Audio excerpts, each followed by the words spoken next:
और आइए शुरुआत कर रहे हैं आज की सबसे बड़ी खबर की। आज पूरी उम्मीद थी कि आर्यन खान को जमानत मिल जाएगी, लेकिन ऐसा हो ना सका।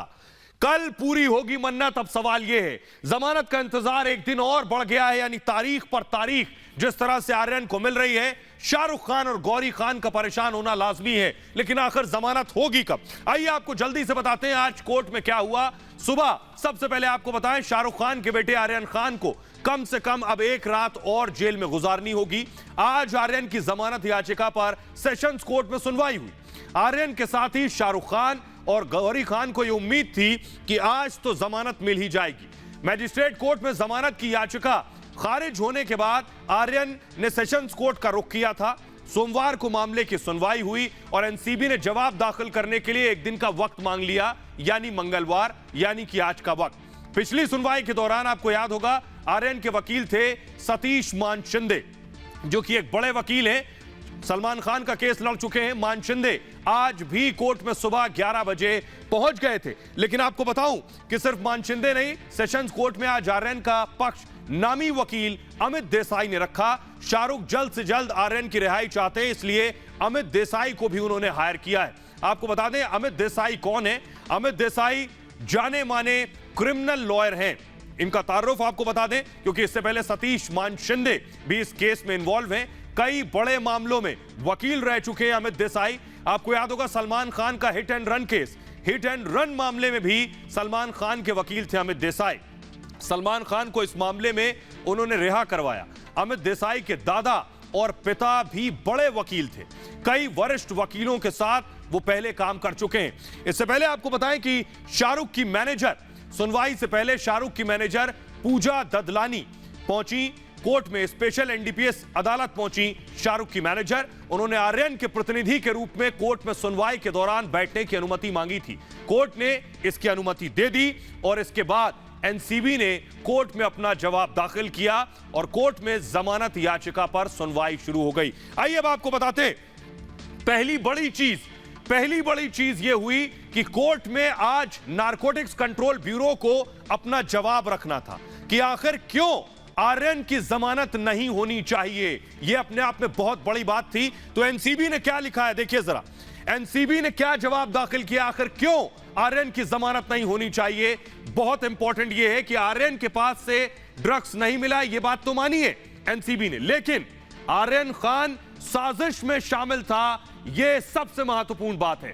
यह जवाब में एनसीबी ने कहा है आर्यन ने अरबाज और उसके सोर्स से ड्रग्स ली, यानी आर्यन ने अरबाज जो दोस्त है और दोस्त का जो सोर्स है उससे ड्रग्स ली। अपने जवाब में यह कहा एनसीबी ने अचित कुमार ने आर्यन को ड्रग्स सप्लाई किया। अचित एक ड्रग पेडलर है जो ड्रग मुहैया करवाता है। विदेशी लिंक की भी जांच जरूरी है। सबसे बड़ी बात यह थी जो आज एनसीबी ने कहा कि विदेशी लिंक सामने आया है और उस विदेशी लिंक की जांच की जानी बहुत जरूरी है। अरबाज के पास से 6 ग्राम चरस बरामद हुआ है। एनसीबी ने कोर्ट में कहा है आर्यन अरबाज एक दूसरे को जानते हैं और शिवराज ने अरबाज को ड्रग्स सप्लाई किए, जो पूरी चेन है एनसीबी ने कोर्ट के सामने रखी। शिवराज के पास से थोड़ा बहुत नहीं, 62 ग्राम चरस बरामद हुआ है। यह एनसीबी का पूरा जवाब कोर्ट के अंदर था।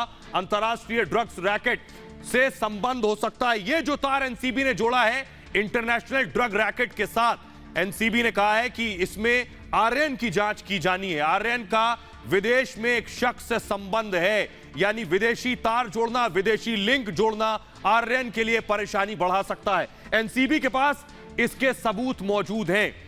तो यह एनसीबी का पूरा जवाब था कोर्ट के अंदर। आइए अब आपको बताते हैं, एनसीबी ने जवाब दाखिल कर दिया, उसके बाद शुरू हुई बहस। आर्यन के वकील और एनसीबी के वकील के बीच कोर्ट में जोरदार बहस हुई। देखिए जरा उसी पर यह रिपोर्ट।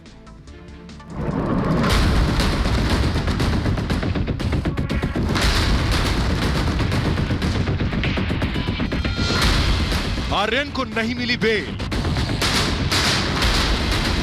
जेल में कटेगी आर्यन की एक और रात।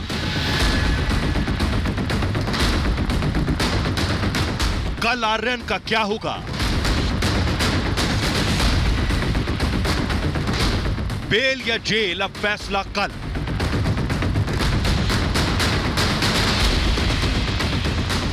आर्यन की जमानत पर सेशंस कोर्ट में सुनवाई के दौरान आर्यन के वकील ने कई दलीलें रखी। आर्यन को पूरे मामले में निर्दोष बताया और कोर्ट से जमानत की अपील की, तो वहीं एनसीबी ने आर्यन के वकील की दलील खारिज करते हुए अंतर्राष्ट्रीय साजिश की बात कही। आर्यन के वकील ने कोर्ट में कहा, पार्टी में बुलाने वाला गिरफ्तार नहीं हुआ, प्रतीक गाबा ने आर्यन को बुलाया था। दूसरे आरोपियों से आर्यन का संबंध नहीं है, आर्यन के पास ड्रग्स नहीं मिली। इस पर एनसीबी के वकील ने जवाब दिया, आर्यन ने अरबाज और उसके सोर्स से ड्रग्स ली। अचित कुमार ने आर्यन को ड्रग्स सप्लाई की। अरबाज के पास से 6 ग्राम चरस बरामद हुआ। आर्यन अरबाज एक दूसरे को जानते हैं। एनसीबी जो चीज़ दिखाना चाह रही है कि नेक्सस है, कनेक्शन है, लिंक्स है, वो बिल्कुल भी नहीं है। देखिए, जहाँ तक ये जो साथी की बात है, कॉन्शियस पोजेशन की बात है, कॉन्शियस पोजेशन का मतलब ये होता है कि मुझे पता है कि यहाँ पे ड्रग्स है, तो अगर ये कॉन्शियस पोजेशन का पार्ट अगर आता है तो ये पार्ट रिस्पोंडेंट का है, प्रूव करने के लिए उनको पता था। आर्यन के वकील ने कहा कि आर्यन के पास से ड्रग्स बरामद नहीं हुआ। इस पर एनसीबी ने कहा, यह सही है, लेकिन आर्यन पूरी साजिश में शामिल है। फिर आर्यन के वकील ने कहा, आर्यन के पास से कुछ भी बरामद नहीं हुआ, आर्यन ने ड्रग्स नहीं खरीदी, आर्यन खान के पास कैश भी नहीं था, आर्यन का ड्रग्स खरीदने से कोई संबंध नहीं, ज्यादातर ड्रग्स दूसरे आरोपियों से बरामद हुआ। फिर एनसीबी के वकील ने इस पर जवाब दिया, ये सही है कि आर्यन के पास से ड्रग्स बरामद नहीं हुआ, लेकिन आर्यन इस पूरी साजिश में शामिल है। कंजम्पशन के लिए है, जो ऑफेंसेस लगाए गए हैं वो सिर्फ कंजम्पशन के लिए है, और ये ना ही सेल के लिए था, ना ही 27A लगाया गया। और एक जन के ऊपर एक जन को हम अलग नहीं कर सकते या 2 जन को हम अलग नहीं कर सकते, वो 20 जन, और इसलिए वो कॉन्स्पिरेसी निकाल रहे थे उस बारे में। आर्यन के वकील ने तकनीकी पहलू पर दलील दी और सेक्शन 29 को लेकर सवाल उठाए। आर्यन के वकील ने कहा, आर्यन का बयान सिर्फ एक बार रिकॉर्ड किया गया। एनसीबी ने सिर्फ 3 अक्टूबर को आर्यन से पूछताछ की।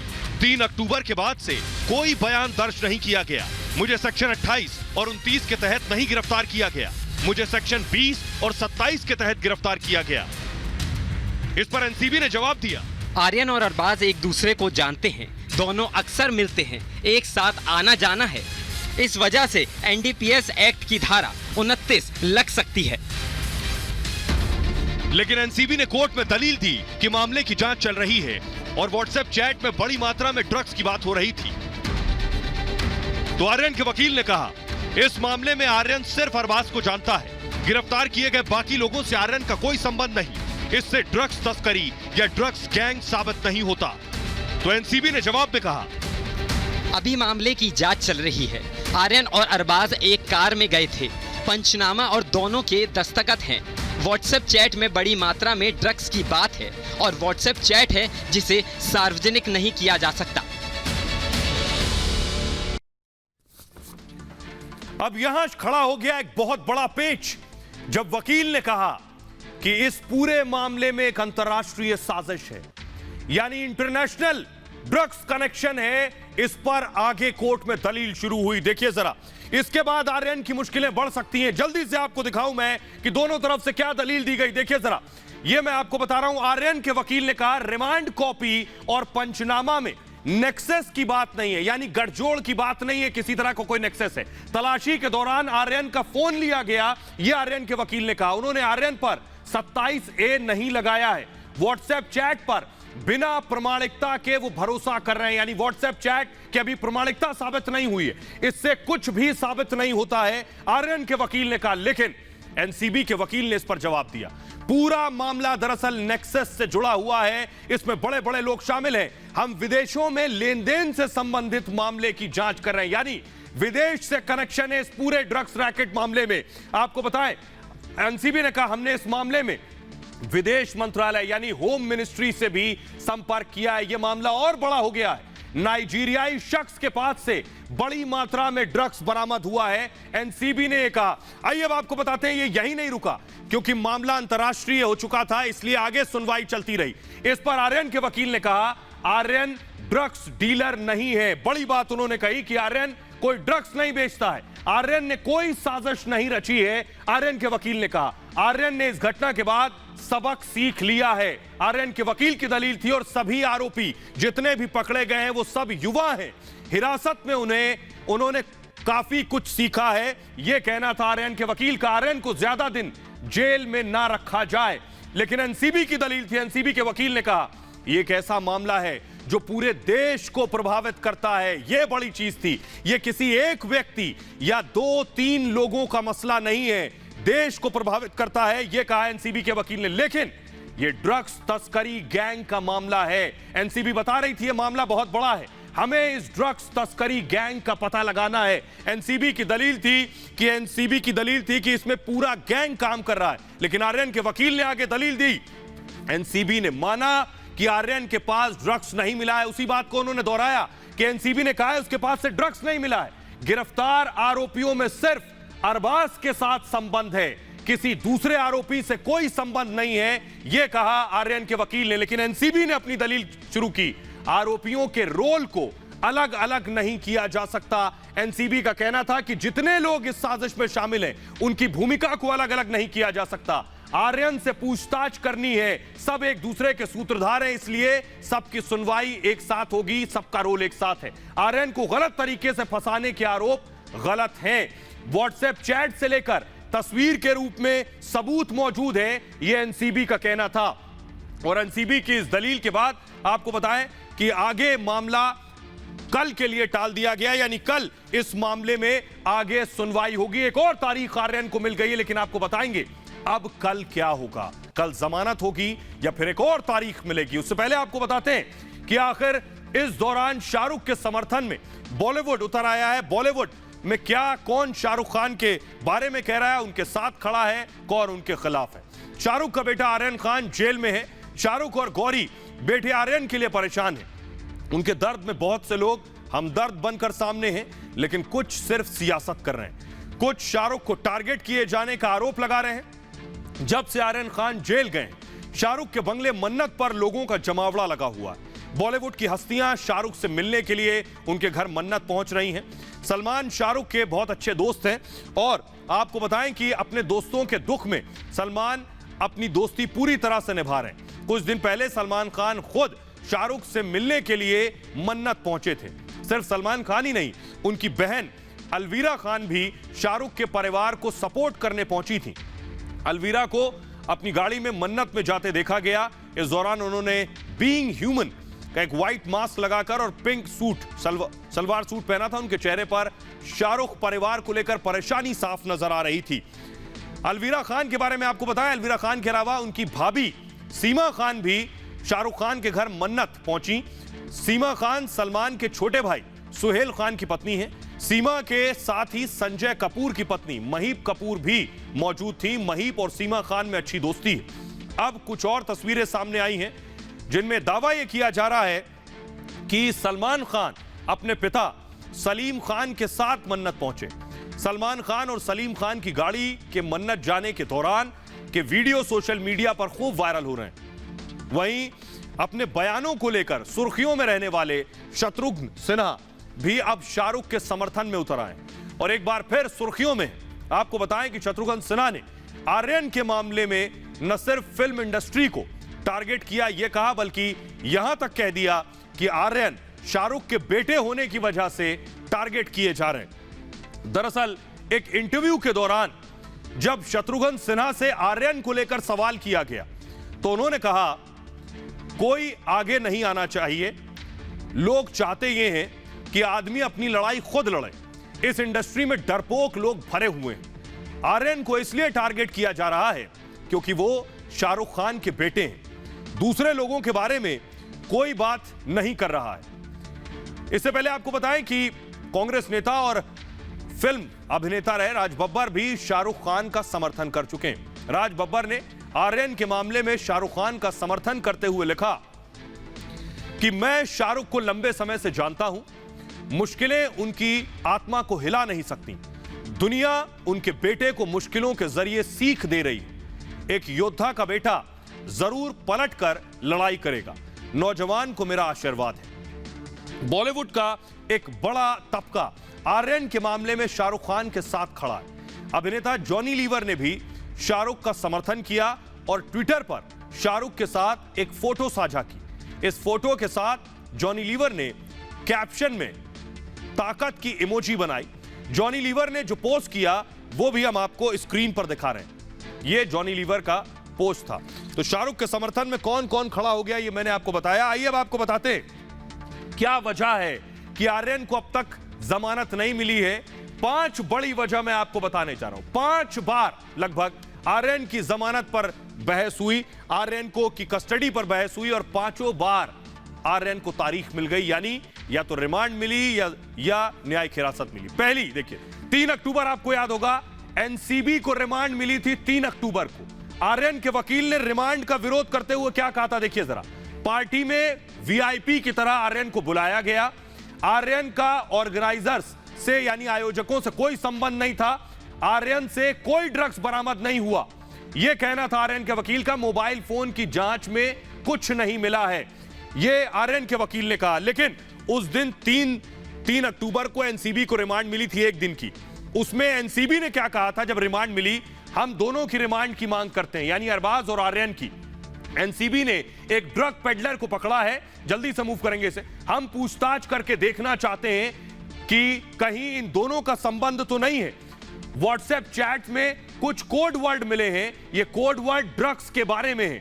पूछताछ के आधार पर छापेमारी हो रही है और गिरफ्तारियां भी हो रही है। और इस दलील के बाद, ऐसे में आमने सामने बिठाकर पूछताछ की जानी है। इस दलील के बाद 1 दिन की रिमांड मिली एनसीबी को। इसके बाद देखिए 3 दिन की रिमांड मिली, कब और कैसे, तब क्या हुआ था। पंचनामा में आर्यन से ड्रग्स मिलने का जिक्र नहीं, आर्यन के वकील ने कहा ड्रग्स नहीं मिला है। मोबाइल से भी कोई सबूत नहीं मिला है। बरामद ड्रग्स से आर्यन को आप नहीं जोड़ सकते। लेकिन तब एनसीबी के वकील ने जो दलील दी, जिसके बाद रिमांड मिली, ड्रग्स नहीं मिली तो कोई निर्दोष साबित नहीं होता है। व्हाट्सएप में ड्रग्स पेडलर्स से जुड़े चीजें मिली हैं, चैट में इस्तेमाल कोडवर्ड की जांच हो रही है, यह एनसीबी ने कहा। उसके बाद 3 दिन की रिमांड मिली, 14 दिन की न्यायिक हिरासत में भेजा गया 7 अक्टूबर को। तब आर्यन के वकील का कहना था 1 दिन की कस्टडी के लिए मान गए थे, यानी पहले आपने 1 दिन की कस्टडी मांगी तो हम मान गए। हम भी चाहते हैं कि जांच आगे बढ़े, लेकिन जो पूछताछ आर्यन से हुई है, सिर्फ विदेश से पढ़ाई को लेकर सवाल जवाब आर्यन से किए गए। 2 रातों से आर्यन से कोई पूछताछ नहीं हुई। फिर कस्टडी की जरूरत क्यों है, आर्यन के वकील ने कहा। एनसीबी ने इसके जवाब में कहा इस केस में कई जगह से ड्रग्स बरामद हुए हैं, कई दूसरे सप्लायर्स भी इसमें शामिल हैं। जांच के आधार पर कई और लोगों को हिरासत में लिया है। अपराध की गंभीरता को देखते हुए कस्टडी की जरूरत है। एनसीबी के कहने के बाद 14 दिन की न्यायिक हिरासत में भेज दिया गया। उसके बाद देखिए क्या हुआ। उसके बाद 8 अक्टूबर को किला कोर्ट से जमानत खारिज हो गई। आर्यन के वकील ने कहा आर्यन एक 23 साल का लड़का है। उन्होंने दलील दी उसका कोई आपराधिक बैकग्राउंड नहीं है, यानी वो जमानत की मांग कर रहे थे। पहले दिन के अलावा उससे कोई पूछताछ नहीं की गई है और आर्यन एक सम्मानित परिवार से आते हैं, वो देश छोड़कर नहीं जा सकते हैं। ये आर्यन के वकील की दलील थी। सबूतों से छेड़छाड़ का तो सवाल ही नहीं उठता। लेकिन एनसीबी ने कहा कि जमानत के अधिकार का विरोध नहीं कर रहे हैं। जमानत का अधिकार है मांगने का आपको, लेकिन इस कोर्ट को जमानत का अधिकार नहीं है। यानी किला कोर्ट में जिसमें जमानत के लिए याचिका लगाई गई थी, एनसीबी ने कहा यहां जमानत नहीं हो सकती। जमानत के लिए स्पेशल एनसीबी कोर्ट जा सकते हैं क्योंकि इसमें एनडीपीएस एक्ट लगे हैं। यह वजह थी कि जमानत नहीं मिल पाई। इसके बाद 11 अक्टूबर को एनसीबी को 2 दिन का और वक्त मिल गया। इसमें आर्यन के वकील ने कहा कि जमानत दिए जाने से जांच नहीं रुकेगी। आर्यन 1 हफ्ते से हिरासत में है। उन्होंने कहा उनके पास से कुछ भी बरामद नहीं हुआ है। इस पर एनसीबी के वकील ने कहा जवाब तैयार करने के लिए वक्त चाहिए। आपको याद होगा एनसीबी ने वक्त मांगा। मामले में 20 लोग गिरफ्तार हुए हैं, कम से कम 1 हफ्ता चाहिए जवाब देने के लिए। 1 हफ्ता ना सही 2 से 3 दिन का वक्त जरूर दिया जाए, एनसीबी के वकील ने कहा।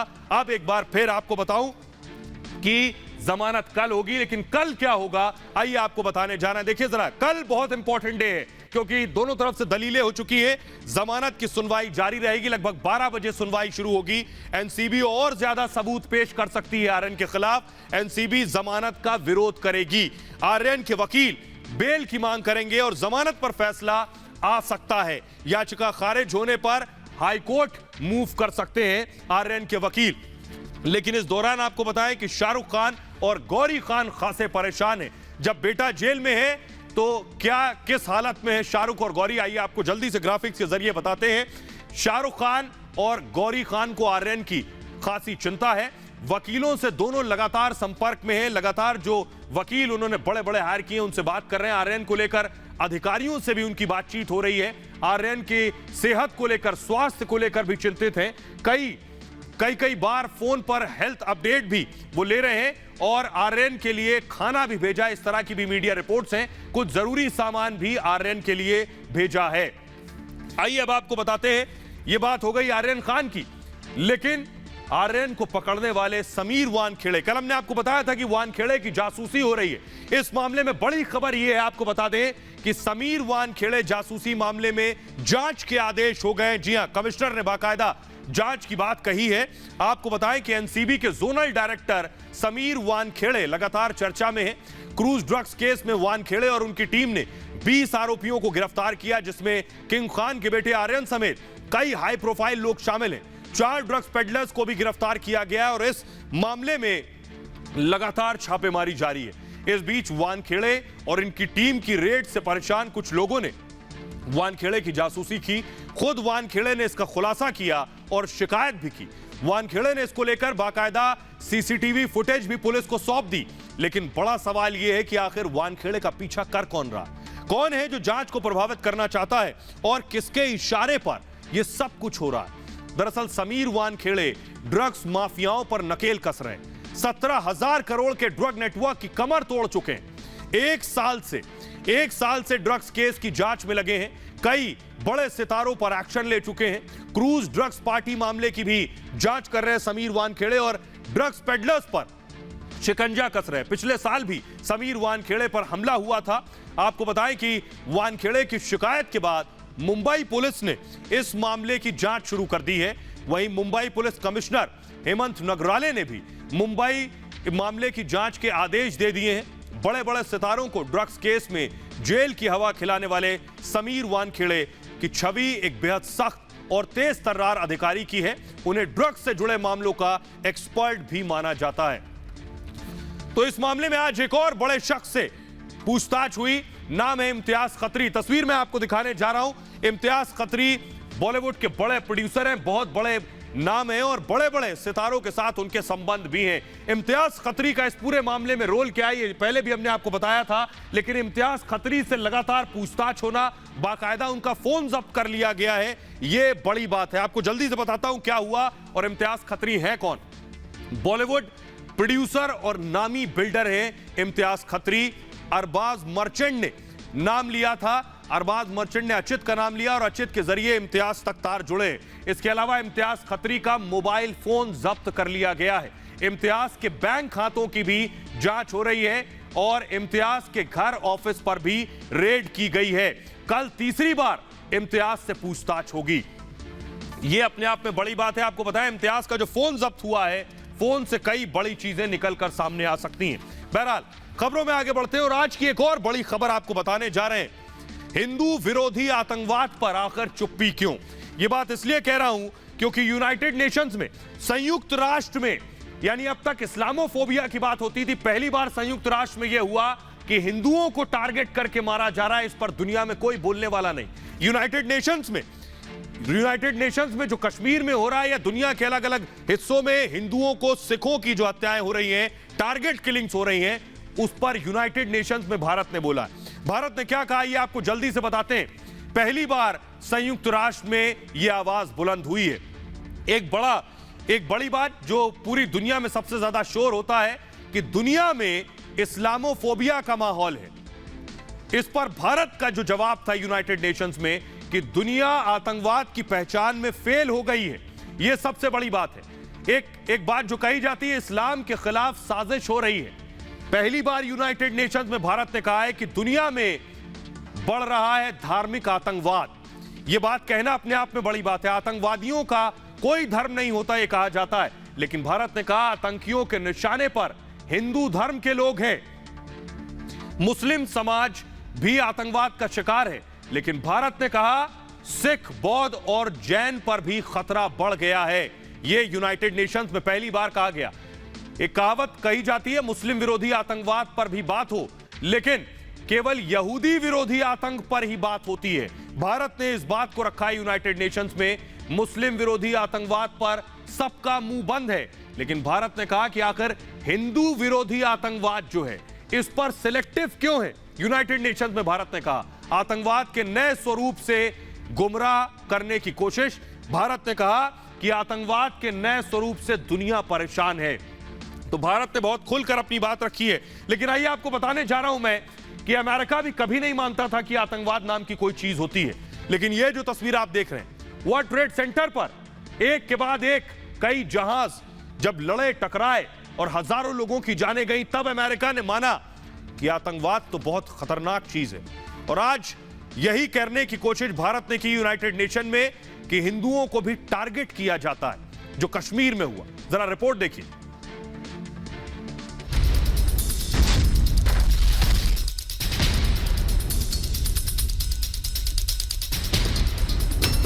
आतंकवाद के खिलाफ हिंद का प्रहार। यूएन में आतंक के खिलाफ गर्जा भारत। हिंदू विरोधी आतंकवाद पर उठाए सवाल। Our inability to even acknowledge these atrocities and phobias only gives those forces encouragement that phobias against some religions are more acceptable than those against others. If we choose to be selective about criticizing such phobias or ignoring them, we do so at our own peril. अब तक आतंक, आतंकियों और उसके सोच के पीछे की मंशा पर बात होती थी, लेकिन सब कुछ पर्दे के पीछे होता था। बदले वक्त के साथ भारत ने आतंकवाद के उन पहलुओं पर खुलकर अपनी बात रखी जिसे दुनिया अब तक दरकिनार करती रही। संयुक्त राष्ट्र की एक चर्चा में भाग लेते हुए भारत ने दो टूक कहा कि हिंदू, सिख, जैनों के खिलाफ आतंकवाद बढ़ा है और इसकी सबसे बड़ी वजह सिलेक्टिव अप्रोच रहा। चर्चा में भाग लेते हुए विदेश राज्य मंत्री वी मुरलीधरन ने दो टूक कहा कि हमारे पड़ोस में और अन्य जगहों पर दुनिया ने मंदिरों में तोड़फोड़ की, मूर्तियां तोड़ने का महिमा मंडन किया, गुरुद्वारा परिसरों का अनादर किया, गुरुद्वारों में तीर्थयात्रियों का नरसंहार हुआ, बामियान में बुद्ध प्रतिमा को खंडन और अन्य धार्मिक प्रतिष्ठित स्थलों का विनाश देखा, फिर भी मौन है। आतंकवाद के मामले में भारत ने एक बार फिर दुनिया को नींद से जगाने की कोशिश की। आपको याद होगा, भारत आतंकवाद के खिलाफ पहले भी आगाह करता रहा है, लेकिन दुनिया को आतंकवाद की सच्चाई का एहसास तब हुआ जब 9/11 को अमेरिका के ट्रेड सेंटर पर आतंकी हमला हुआ। आतंक के नाम पर बटी हुई दुनिया उन सिद्धांतों को ठेस पहुंचाती है। आतंक के खिलाफ पूरे विश्व का एकमत होना, एकजुट होना मैं अनिवार्य समझता हूं। आतंक के खिलाफ दुनिया को सतर्क करने की गंभीरता भी है और आक्रोश भी। तो क्या दुनिया को हिंदुओं के खिलाफ आतंकवाद की भारत की बात समझ में आएगी, या वो तब तक इंतजार करेगी जब तक पश्चिम के ताकतवर देश इसका शिकार न हो जाएं? और फिलहाल ये भारत की बात है में इतना ही। अपना बहुत ख्याल रखिए। एक छोटे से ब्रेक के लिए रुक रहे हैं, लौट रहे हैं कुछ और बड़ी खबरों के साथ।